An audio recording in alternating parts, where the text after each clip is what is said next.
Hello, and welcome back to Bedtime Stories with Vice Vice Baby, where we will continue the journey of Neddie and Beckie Stubtail. Story 16, Mr. Whitewash and the Stovepipe. Oh dear, what's the matter? Where's all the smoke coming from? Oh, kerchoo, wuzz, fuzz, snicker snacker snookum. Everyone seemed shouting at once. There was a great excitement in the cave house where the Stubtail family of bears lived. Neddie and Beckie, the two little bear children, had jumped out of bed and were choking and sneezing in the hall.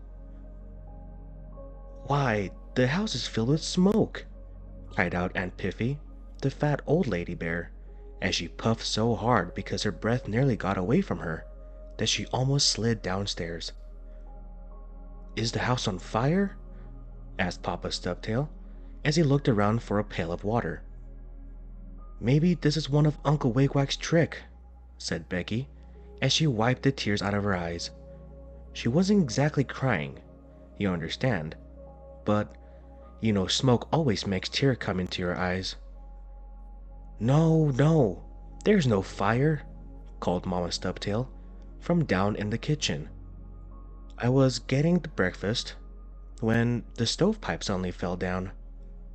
I guess you'll have to come and fix it, Hiram." She called Mr. Stubtail. His first name was Hiram, you see. "Let me do it," said Mr. Whitewash, the polar bear. And before anyone else could hurry down to the kitchen, Mr. Whitewash had slid down the stairs, and soon he had the stovepipe in place again, and the stove cooked things without smoking, and Mrs. Stubtail finished getting breakfast. But that wasn't all about Mr. Whitewash and the stovepipe. Just you wait until you get to the end of the story, and you'll see. Soon, breakfast was over, and Beckie and Neddie had started for school.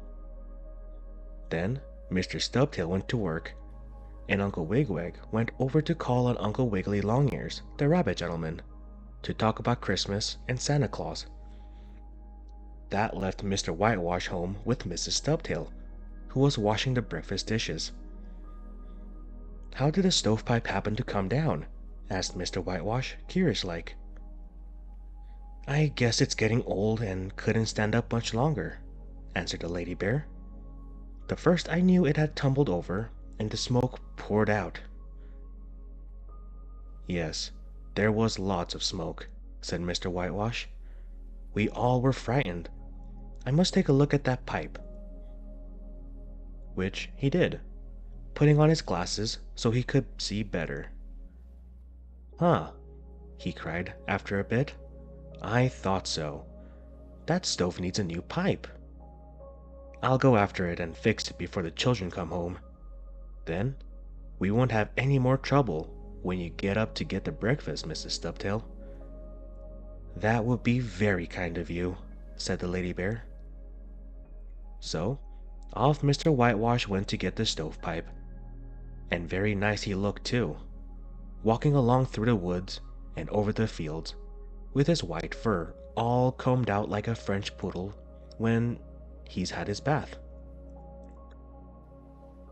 Mr. Whitewash was snow white, and when he walked along sometimes his friends took him for a snowman, and threw snowballs at him. But Mr. Whitewash never minded that. Well, he got to the stovepipe store all right, but the cow gentleman who kept it said, "I am very sorry, Mr. Whitewash, but we are all out of stovepipe this morning. I expect some at the end of the week." "But I cannot wait that long," said the white polar bear gentleman. "Our old pipe may fall down any day and fill the house with smoke again. Then the fire engines will come out and squirt water in our cave, and there'll be a terrible time. I must have some stovepipe." "Well, I'll tell you what I'll do," said the cow gentleman. "I sold some pipe to Grandfather Goosey Gander, the duck gentleman, the other day, and after he used it a while, he said he wanted a different kind. So he took down that I had sold him and got some different kind. The old pipe is out in his backyard now, and I think he would give it to you." "It will do no harm to ask anyhow," said Mr. Whitewash. Over he went to the house of Grandfather Goosey Gander, and there, surely enough, was the pipe. "Certainly you may have it," said the duck gentleman. "I am glad to give it to you. But be careful, for it is full of black soot, and it may get on your white coat." "Oh, I can wrap it up in paper," said Mr. Whitewash, which he did. Then, taking care not to get the stovepipe, though it was wrapped up against his snow-white fur, off Mr. Whitewash started for the cave house, where he lived with the Stubtail family. Did you ever put up a stovepipe? No, I guess you did not. Well, it is not easy work, as Mr. Whitewash soon found. Either the pipe he got from Grandfather Goosey Gander was too large to fit in the chimney hole, or else the chimney hole was too small to let the pipe slide in. Anyhow, Mr. Whitewash tried and tried again, and once more, but the pipe would not fit. "I guess I'll have to get on a stepladder," said the polar bear gentleman, breathing hard. "Oh, how black your paws are!" exclaimed Aunt Piffy, the fat bear lady. "Yes, it comes off the stovepipe," said Mr. Whitewash. "Please, bring the stepladder." So, Aunt Piffy and Mrs. Stubtail went for the ladder, but in bringing it through the kitchen door, it slipped and caught on Mrs. Stubtail's paw, so that she fell down, and so did the fat lady, and Aunt Piffy lost her breath. Aunt Piffy could hardly get her breath back again either, but she caught it just as it was slipping out of the door, and then she was all right again, at least for a while. "Now I guess I'll fix this pipe," cried Mr. Whitewash as he stood upon the ladder. Carefully, he shoved the stovepipe into the chimney hole, but it still stuck. Carefully, he shoved the stovepipe into the chimney hole, but it still stuck. "It must go in," cried the polar bear gentleman, "or else we can't have a fire in the stove to cook dinner." Then he gave a big push on the pipe, but something slipped. Part of what slipped was the stepladder, and the other part of what slipped was Mr. Whitewash, and the third part of it was the stovepipe. Down they fell in a heap together on the floor. "Oh!" screamed Aunt Piffy. "Oh me! Oh my!" cried Mrs. Stubtail. "Shall I get the doctor?" Mr. Whitewash didn't say anything for a little while, and then he remarked, "Please get me a dusting brush." And he certainly needed it, for the soot from the stovepipe had scattered all over him, and instead of being a pure white bear, he was speckled black and white now, like those dogs which always run along under a carriage. But when Aunt Piffy and Mrs. Stubtail tried to brush the black soot off Mr. Whitewash, they found they were only making it worse. The brush scattered the black all over him instead of leaving it only in spots. "I guess you had better not try," said Mr. Whitewash. "I'll take a bath after I get this pipe up." "Can you get it up?" asked Mrs. Stubtail. "Of course I can," said Mr. Whitewash. So, up on the stepladder the polar bear gentleman got again, and he tried to fix the stovepipe. He almost had it in the chimney hole, and he was just getting ready to holler "Hooray!"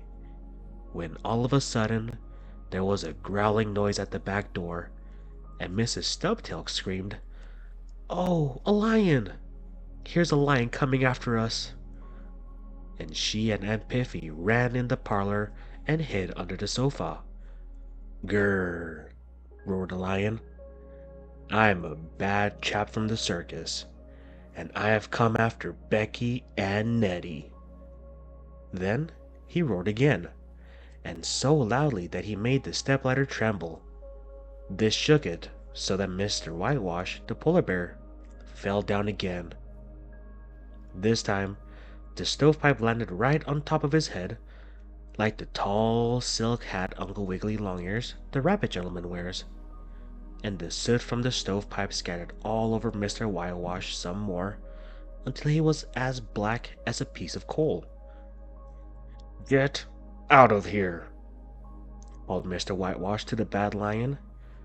And the lion was so scared at seeing a white bear suddenly turn black and wear a stovepipe for a hat that he ran away as fast as he could, taking his tough tail with him.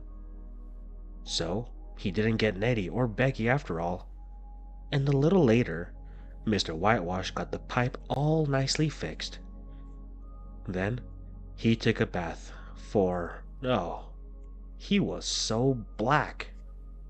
But soon, he was as nice and white again as a French poodle. So there was no more trouble with smoke in the Stubtail cave house. And when Beckie and Neddie came home from school, they made molasses taffy on the stove.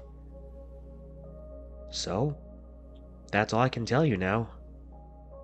But on the next page after this, in case our cat doesn't try to walk on a telephone wire and fall off onto the rose bush, I'll tell you about Papa Stubtail in a trap. Thank you for tuning into this episode of Bedtime Stories with Vice Baby. I hope you all have a good night and sweet dreams.